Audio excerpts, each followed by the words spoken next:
13절까지 한 절씩 교독하시고 마지막 13절은 합독하도록 하겠습니다. 그런즉 너희의 자유가 믿음이 약한 자들에게 걸려 넘어지게 하는 것이 되지 않도록 조심하라.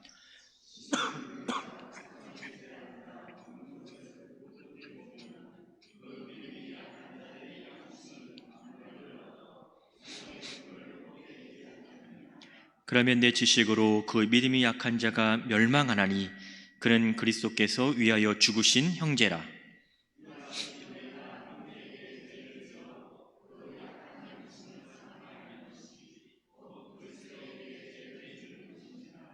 합독합니다. 그러므로 만일 음식이 내 형제를 실족하게 한다면 나는 영원히 고기를 먹지 아니하여 내 형제를 실족하지 않게 하리라. 아멘. 좌우 앞뒤에 계신 분한테 이렇게 인사하도록 하겠습니다. 하나님의 말씀으로 함께 세워져 갑시다. 이렇게 인사하겠습니다. 옆에 분의 눈을 지그시 바라보면서 당신과 함께 세워나가기를 소망합니다. 이렇게. 감사합니다. 예전에 제가 인터넷에서 카페 사장님의 분노라고 하는 그 제목의 글을 읽은 적이 있어요. 한 카페 사장님은 카페에 찾아오는 손님들 가운데 특별히 이제 공부하는 분들을 대상으로 해서 학생들이 되겠죠. 커피를 이제 한 잔을 사면 이제 그 다음 두 잔부터는 무료로 이제 리필을 하는 그런 서비스를 해주고 있었어요. 그 카페가 어딘지는 묻지 마십시오. 그런데 어떤 일이 생기기 시작을 했냐면 사장님의 이러한 호의가 극히 일부이겠지만 어떤 분들에게서 당연히 권리처럼 되는 일이 생겨나기 시작을 했다라는 거죠. 일부 손님들이 카페에 와서 잠깐 책을 보든 이렇게 일을 하다가 밖에 나가서 볼일 보고 밥 먹고 상당한 시간이 지나서 다시 그 카페에 와서 뭘 했을까요? 커피 좀 리필해 주세요. 이렇게 하는 일들이 많이 이제 생겨나기 시작을 했던 것이죠.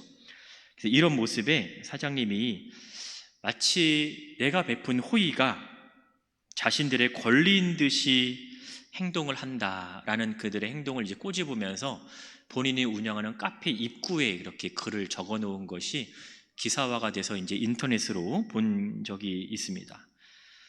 권리라고 하는 이 단어를 사전에서 찾아보면 무엇에 대하여 타인에게, 이게 중요하죠. 당연히 주장하고 요구할 수 있는 자격 또는 힘이라고 설명이 되어 있습니다. 중요한 표현이 이거 같아요. 당연히 주장하고 요구할 수 있는, 그러니까 이것이 이제 권리인 거죠. 하지만 앞에서 보았듯이 요즘에는 없는 권리도 찾아서 누리려고 하는 시대가 되었고 우리는 이제 그런 시대를 지금 살아가고 있는 거죠. 이와는 반대로 마땅히 누릴 수 있는 것을 누리지 못한다면 아마도 일반적인 생각 안에서는 손해라고 생각이 들지 않겠습니까? 권리에 대해서 우리가 가진 일반적인 생각은요, 누릴 수 있으면 누리면 좋다라는 거잖아요. 생각을 해보시면 내가 가진 권리를 누리는 것이 잘못된 걸까요? 누군가로부터 너 왜 그래? 라는 소리를 들을까요? 저랑 눈싸움 하자는 건 아닐 거고요. 당연히 아니죠. 권리라고 하는 이 개념 정의가 뭐라고 말씀을 드렸어요? 당연히 주장하고 요구할 수 있는 거라고 얘기를 했잖아요. 그러니까 내가 가진 권리라고 하는 것은요, 내가 그 권리를 누려도 되고 안 누려도 되고 누린다고 해서 누가 뭐라고 할 사람도 없고 마땅하고 당연한 것입니다. 근데 여기에는 이제 하나의 조건이 있는 거죠. 그 권리가 합당한 권리라는 것을 아는 것이 전제된다라는 거예요. 무작정 요구하는 것이 아니라 내가 그것을 요구할 수 있는 권리가 나에게 있느냐를 먼저 아는 것이죠. 또 하나, 권리에 대한 바른 지식을 갖고 있느냐라는 거가 또 중요한 것 같습니다. 어떻게 사용하느냐의 문제는 그 권리에 대해서 바른 지식을 갖고 있느냐보다 나중 일이라고 하는 거죠. 오늘 우리가 읽은 고린도전서 8장은 일부를 읽었지만 사실 전체에 해당하는 내용을 가지고 한번 살펴보려고 합니다. 8장 1절을 보시면 이렇게 성경은 시작을 하고 있습니다. 우상의 제물에 대하여는 이라고 얘기하고 있어요. 그러니까 8장 전체의 내용은요, 우상에게 바쳐진 제물을 먹는 문제를 다루고 있는 그런 본문이라고 할 수가 있습니다. 자, 고린도서시는요, 고린도 교회에 보내어진 편지입니다. 바울에 의해서. 그래서 고린도 교회를 이렇게 설명할 수 있을 것 같아요.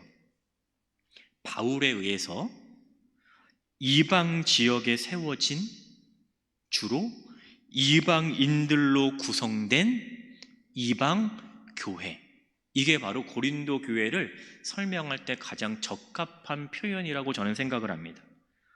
이방 지역에 세워졌어요.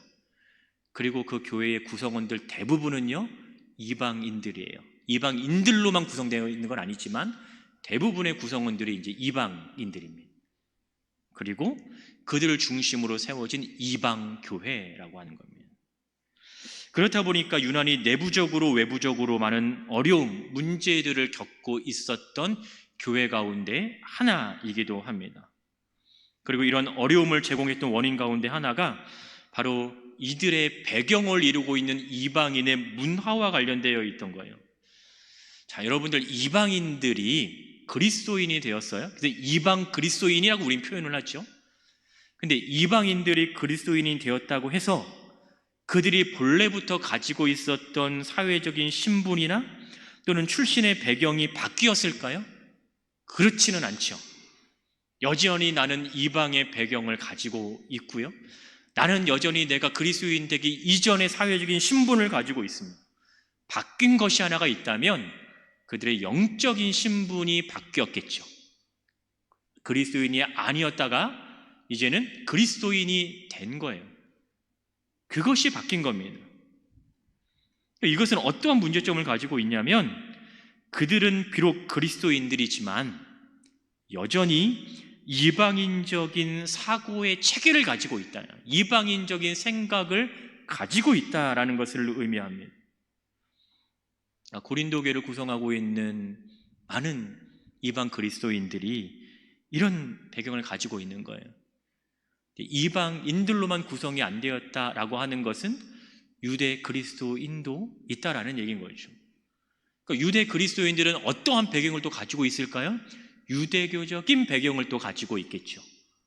그러니까 서로 다른 배경을 가지고 있는 사람들이 모여서 지금 하나의 공동체를 이루어 가고 있는 겁니다.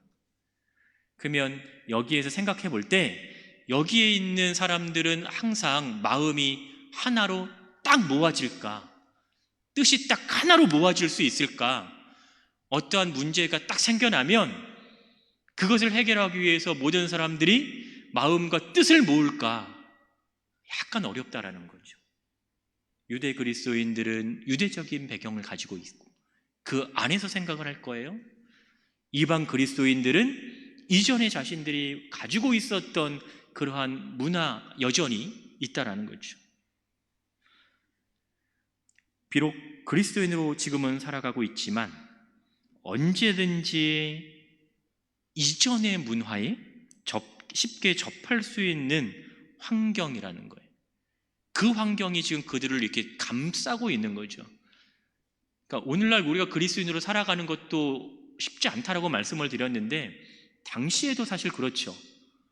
이방인들로 살다가 그리스도인이 되었어요. 공동체 밖을 나가면 또 이방 문화가 있습니다. 그 안에서 신앙을 지키며 살아간다라고 하는 것이 얼마나 어렵겠어요. 자신의 같은 민족으로부터도 사실은 내침을 당하는 것과 똑같은 건데요. 오늘 본문도 이러한 이방 문화에 대한 이해가 좀 필요한 것 같습니다. 비록 하나의 공동체이지만 그 공동체를 이루고 있는 다양한 구성원들은 동일한 믿음의 분량을 가지고 있었던 것이 아니라는 거죠. 이제 막 신앙생활을 한 사람도 있을 것이고, 그들보다는 약간 신앙의 성숙을 이루어 간 사람도 있을 것이고, 이방인이었다가 그리스도인 된 사람도 있을 것이고, 유대인이었다가 개종해서 그리스도인이 되는 사람도 있을 것입니다. 다시 말하면 하나의 동일한 문제를 보더라도 서로 다른 생각, 다른 시선이 있을 수 있다라는 것이 염두에 두어야 될 점이라는 거예요. 오늘 본문의 이야기도 바로 이러한 하나의 예입니다. 고린도라고 하는 지역에는요, 신전이 있었어요. 신전이 있다라는 것은 제사가 드려진다라는 얘기죠. 그럼 제사가 드려질 땐 사람들이 빈손으로 갑니까? 아니죠. 제물을 갖고 갑니다. 가축을 갖고 가겠죠. 일반적으로 우리가 레위기를 통해서 보면 그 제물로 드려진 거는 누구에 의해서 다 소비가 될 수 있도록 합니까? 제사장에 의해서 소비가 될 수 있도록 합니다. 근데 제사가 조금이면 상관이 없겠지만 제사가 많아지면 그 제물을 다 제사장이 소비할 수가 없잖아요. 그러다 보니까 어떠한 일이 벌어지냐면 일반 시장에 제물로 바쳐졌던 그 고기가 유통되기 시작을 하는 거죠. 그럼 이것을 안다라고 하면 이제 그것에 대해서 어떠한 생각과 반응이 있을 것이냐라는 겁니다. 유대 그리스도인들을 생각을 해볼까요? 유대 그리스도인들은 만약에 이것이 우상에게 바쳐진 제물이었다는 걸 안다면 먹을까요? 안 먹을까요? 둘 중에 하나 아니겠습니까? 예, 안 먹겠죠. 왜요? 이 사람들은 배경 자체가 우상에게 바쳐진 제물을 어떻게 먹을 수 있느냐라는 거죠. 그러면 이방 그리스도인들은 어떨까요?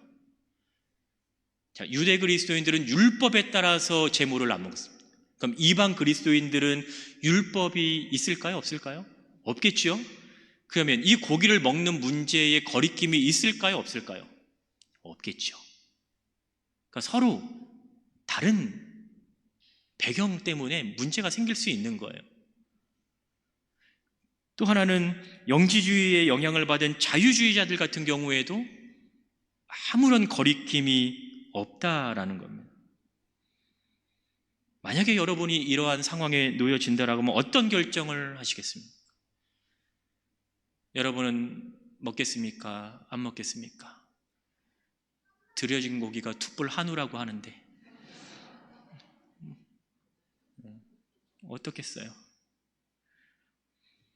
바울이 내린 결론은 이겁니다. 8절을 한번 보면 이렇게 얘기하죠.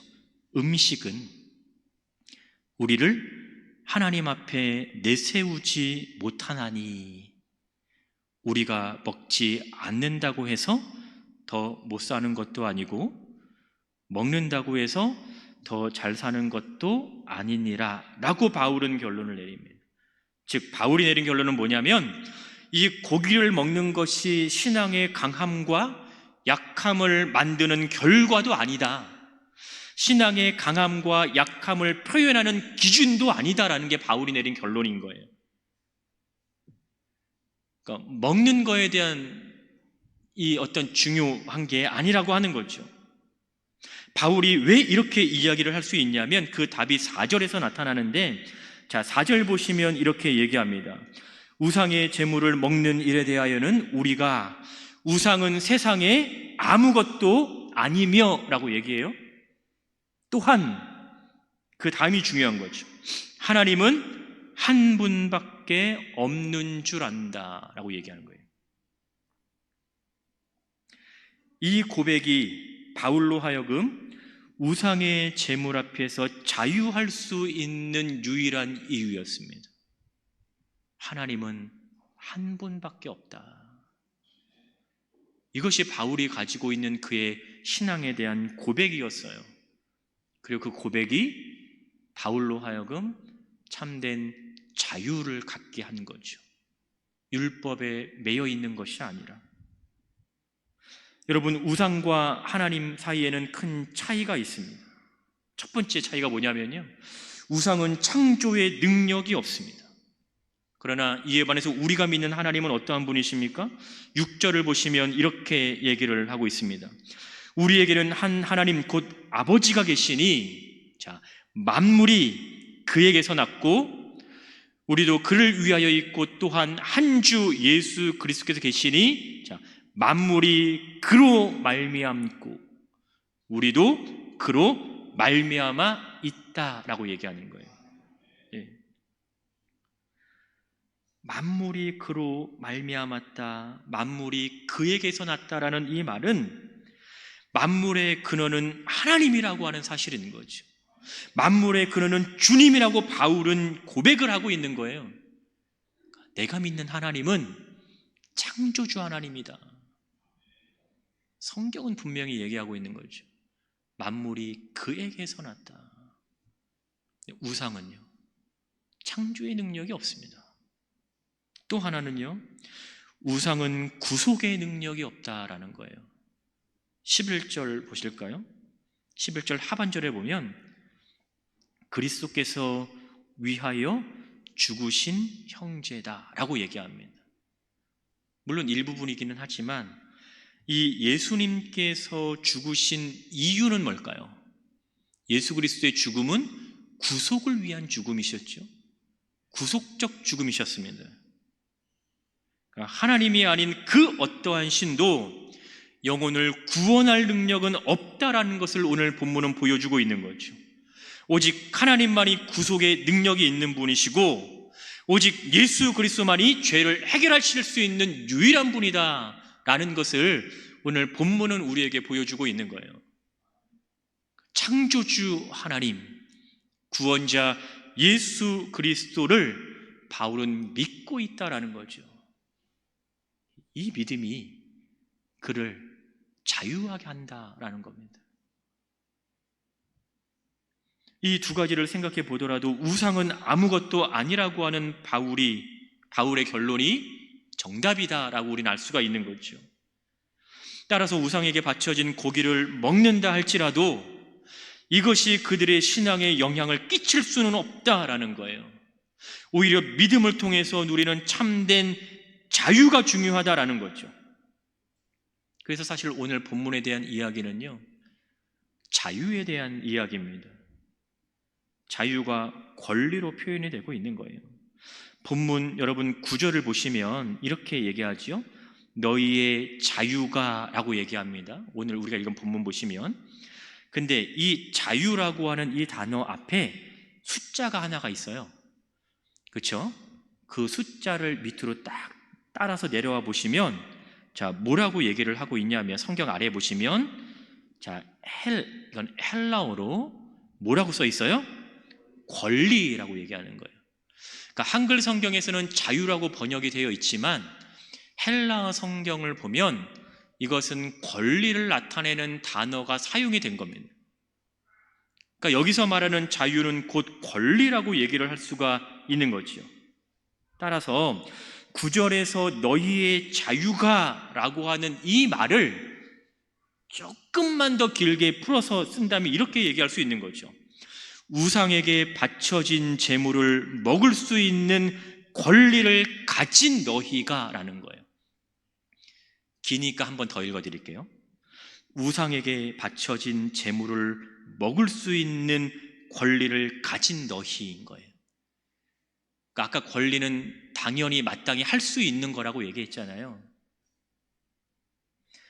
그렇다면 이러한 권리가 있으니까 우리가 마음껏 그 권리를 누려도 된다라는 말을 지금 바울은 하고 있는 것일까?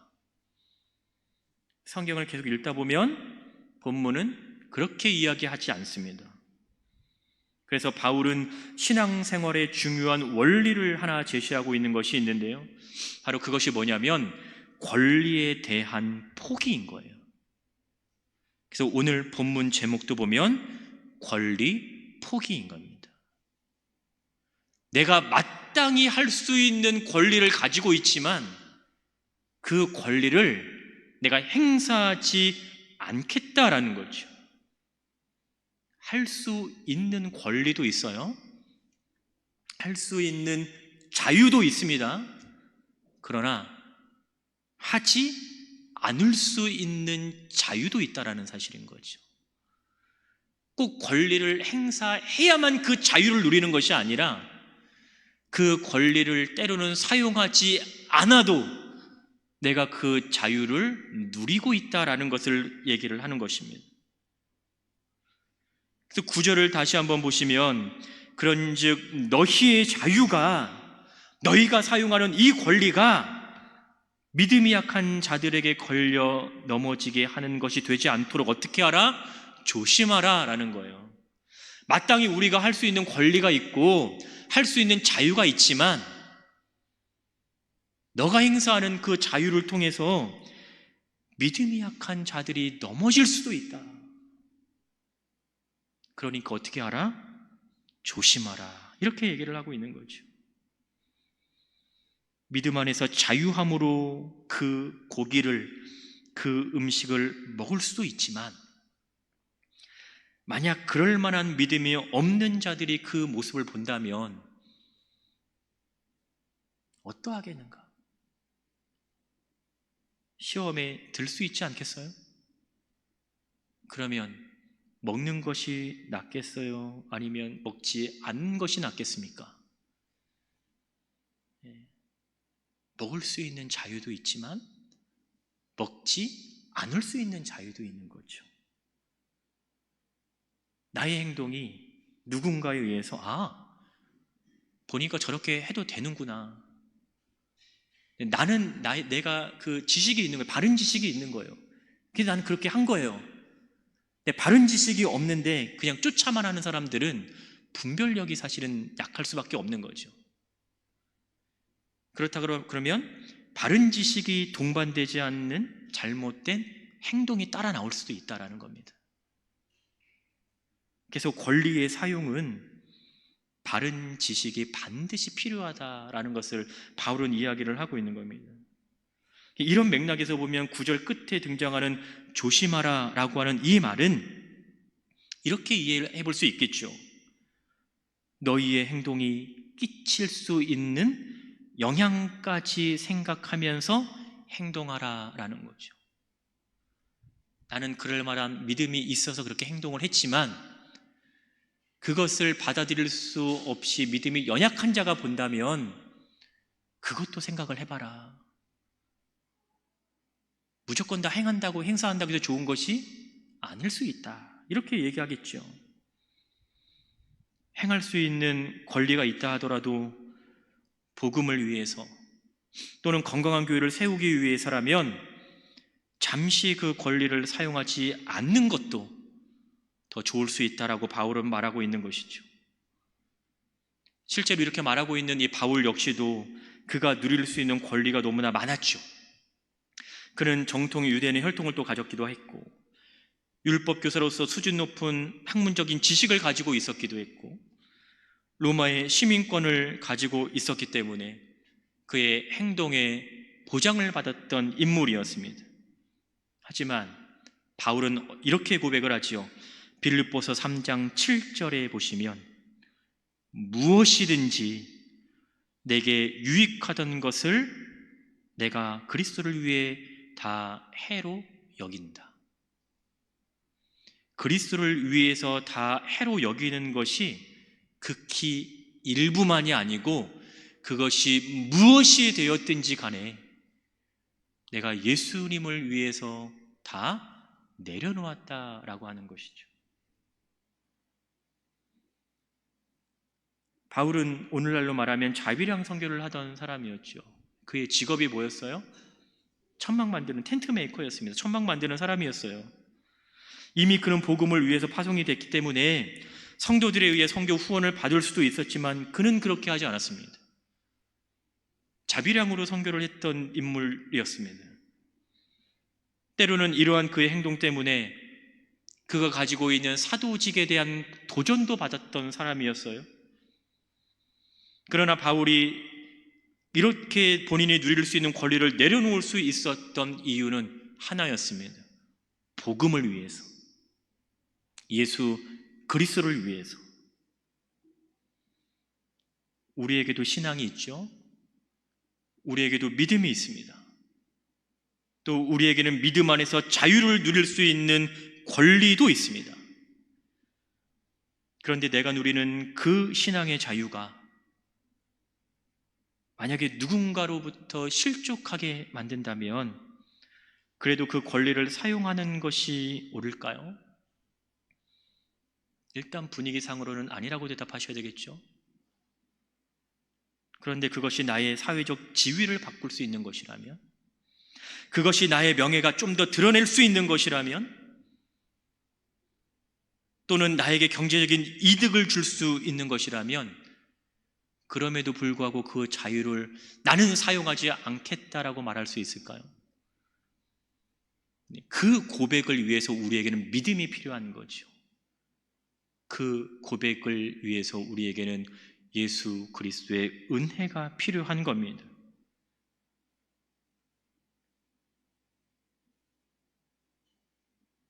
그리스도인으로 그래서 대충 살아가는 것은요, 쉽지 않아요. 때로는 희생도 필요합니다.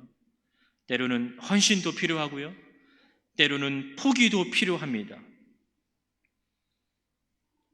이러한 삶을 우리가 어떻게 살아갈 수 있을까?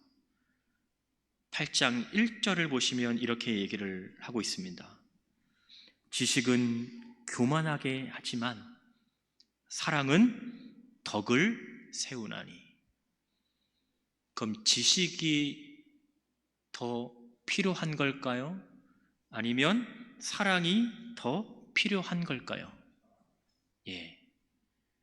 바울은 많은 것을 이야기를 하지만 그 가운데서 늘 빼놓지 않고 얘기하는 것이 바로 사랑이라고 하는 겁니다. 오늘 읽지는 않았지만 이 8장에서 이 지식이라는 말은요, 계속해서 반복해서 나타나요. 그런데 이 지식을 말하는 그들은 올바른 지식을 가지고 있는가? 만약에 올바른 지식을 가지고 있었다라고 하면 내 옆에 형제라고 하는 그 사람이 넘어지는데 그걸 보고만 있지는 않겠죠. 우리가 자유한다라고 하는 것은 그 자유로 인해서 바른 지식과 이것으로부터 바른 신앙의 삶이 나타나야 된다라는 거예요. 여러분, 신앙생활은 나 혼자 하는 것이 아니잖아요. 그래서 우리는 공동체라고 얘기를 합니다. 우리는 믿음의 공동체에 속해 있다라고 얘기를 합니다. 이거는 내가 아닌 우리가 있다라는 것이죠. 그럼 여기에는 믿음이 좋은 사람도 있을 것이고 반대로 믿음이 연약한 사람도 있을 것입니다. 여기에는 신앙적으로 성숙한 사람도 있겠지만 이제 신앙의 발걸음을 내디딘 사람도 있을 것이라고 하는 거예요. 정말 다양함이 있다라는 거죠. 다양성이 있다라고 하는 거죠. 근데 우리는 때로 내가 기준이 되어서 상대방을 배려하지 못한다면 이것을 우리가 믿음의 공동체라고 이야기할 수 있겠는가? 이 모습을 일컬어서 우리가 사랑의 공동체라고 얘기할 수 있겠는가? 늘 우리는 신앙생활 하면서 돌아봐야 되는 거죠. 나 자신을 돌아봐야 되고 내 옆에 있는 분들을 돌아봐야 되고 우리를 돌아봐야 되는 겁니다. 내가 신앙적으로 바로 서 가는 것도 중요한데요, 혹시나 나로 인해서 상처를 받는 사람은 없는지, 내가 누군가의 신앙생활에 걸림돌이 되지는 않는지 스스로를 돌이켜볼 시간이 필요하고 여유가 필요합니다. 오늘 본문은 아주 중요한 사실을 우리에게 이야기하고 있어요. 11절 보시면 내 지식으로 그 믿음이 약한 자가 어떻게 될 수 있다? 멸망한다라는 것은 완전히 파괴되는 것을 의미합니다. 다시 일어설 수 없도록 철저히 망가뜨려 버리는 겁니다. 그런데 성경은 우리가 그렇게 만든 사람 역시 예수 그리스도의 죽으심을 통해서 구원을 받은 우리의 형제라고 11절에서는 얘기를 하고 있는 거죠. 형제라고 불리는 그 사람을 내가 멸망시킬 수도 있다는 거예요. 얼마나 무서운 얘기입니까? 바울은 이러한 행동을 12절에서 딱 한 단어로 딱 정의를 내립니다. 이것은 죄다. 그러니까 죄를 범하지 말라라고 하는 것이 요지겠죠. 이러한 죄를 짓지 않기 위해서 바울이 내세우고 있는 것이 바로 권리 포기였던 거예요. 나의 믿음도 중요하지만 상대방의 믿음도 중요하다. 내가 하나님 앞에 바로 서가는 것도 중요하지만 나와 함께 신앙생활하는 내 옆에 있는 그분의 신앙도 중요하다. 우리 공동체를 바르게 세울 수 있다면 내가 할 수 있지만 할 수 있는 그것을 내가 내려놓을 수 있는 그 마음도 자세도 필요하다라는 겁니다. 그래서 바울은 13절에서 이렇게 얘기를 하고 있는 거예요. 만일 그 음식이, 그 고기가 내 형제를 실족하게 한다면, 바울의 고백인 거죠. 나는 고기를 먹지 않겠다. 네, 언제까지? 영원히. 비록 내가 할 수 있지만 나는 그 권리를 영원히 포기할 수 있다. 누구를 위해서? 형제를 위해서. 우리 가운데 이러한 모습이 있어야 되지 않겠습니까? 우리 가운데 이런 참된 믿음의 교제와 참된 형제 사랑의 모습이 있어야 되지 않겠습니까? 바로 헌신이라는 것이요, 이런 것이죠. 우리가 말하는 헌신이 주의 나라와 주의 영광과 또 하나님께서 세우신 이 교회를 위한 헌신인가, 늘 우리는 이것을 생각해 봐야 됩니다. 이것을 구별할 수 있는 지혜도 사실 필요한 거죠. 헌신을 하지 않을 수 있는 자유도 있겠죠. 하지만 헌신을 할 수 있는 자유도 저와 여러분에게는 있습니다. 여러분은 어떠한 자유를 선택하시겠어요? 헌신을 안 하면 편할 수는 있겠죠. 때로는 등 떠밀려서 할 수 있는 헌신이 될 수도 있겠죠. 그러나 그것보다 하나님께서 우리에게 주신 그 자유를 가지고 헌신하시기를 주의 이름으로 축복합니다. 이것이 바로 우리가 가져야 될 자세인 거죠. 그래, 오늘은 에스더회 헌신 예배니까 그래 니네들이나 헌신해라, 이게 아니고요. 분리할 때는 어떻게 해야 돼요? 같이 끄잡고 가야죠. 그죠? 나만 헌신하냐? 같이 하자. 헌신하지 않을 수 있는 자유도 있겠지만 헌신할 수 있는 자유도 하나님께서 우리에게 주셨기 때문에 그 자유를 통해서 기쁨과 은혜가 넘칠 수 있기를 주의 이름으로 축복합니다. 여러분, 나의 헌신을 통해서 우리 전도회가 아름답게 세워져 갈 수 있다면, 또 우리 전도회의 헌신을 통해서 우리 교회가 아름답고 건강하게 세워질 수 있다라고 하면 헌신을 할 수 있는 그 자유를 선택하는 것이 더 아름답지 않겠습니까? 우리의 삶의 목적은 예수 그리스도이심을 믿습니다. 그렇다면 우리의 권리 포기는 나를 위해서가 아니라 주님을 위해서, 교회를 위해서, 그리고 하나님의 나라와 그분의 영광을 위해서 일어나는 것이죠. 그렇게 될 때 우리가 속해 있는 이 공동체는 건강하게 세워질 거예요. 그렇게 될 때 우리 안에 참된 사랑의 모습이 나타나게 될 것입니다. 헌신 예배는 보니까 어느 교회든지요, 매해 반복해서 이루어지더라고요. 매해 반복되는 것이 중요한 것이 아니고요. 물론 이제 까먹으니까 자꾸 상기시켜 주려고 매해 하는지는 모르겠지만 우리는 늘 하루하루 한 주 한 주가 이미 하나님 앞에 드려지는 삶을 살고 있지 않습니까? 드려지는 게 뭐예요? 헌신이잖아요. 이 드려지는 삶이 저와 여러분의 삶이 되어야 되지 않겠습니까? 오늘 헌신 예배를 드리는 에스회 전도회를 비롯해서 우리 모두가 주 안에서 주어진 이 참된 자유를 통해서 우리 안에 하나됨의 은혜가 있고 또 섬김의 기쁨이 넘치는 공동체로 세워지기를 주의 이름으로 축원합니다. 기도하겠습니다. 거룩하신 아버지 하나님, 우리에게 믿음을 주시고 또 그 믿음 안에서 자유케 하심을 감사를 드립니다. 무엇보다 아버지 하나님, 우리가 하나님을 알아가고 하나님을 따라갈 수 있는 그 자유를, 그 은혜를 우리에게 주셨사오니 날마다 하나님과 함께 동행하는 삶이 될 수 있도록 주님 도와주시옵소서. 오늘 주 앞에 헌신을 다짐하는 우리 에스더 전도회, 하나님 이들의 삶을 기억하셔서 이 교회를 위하여, 하나님의 나라를 위하여 늘 주 앞에 드려지는 삶을 살아가게 하시고, 이들의 섬김과 희생과 헌신을 통해 이 교회가 더욱더 아름답게 세워져 가게 하여 주시옵소서.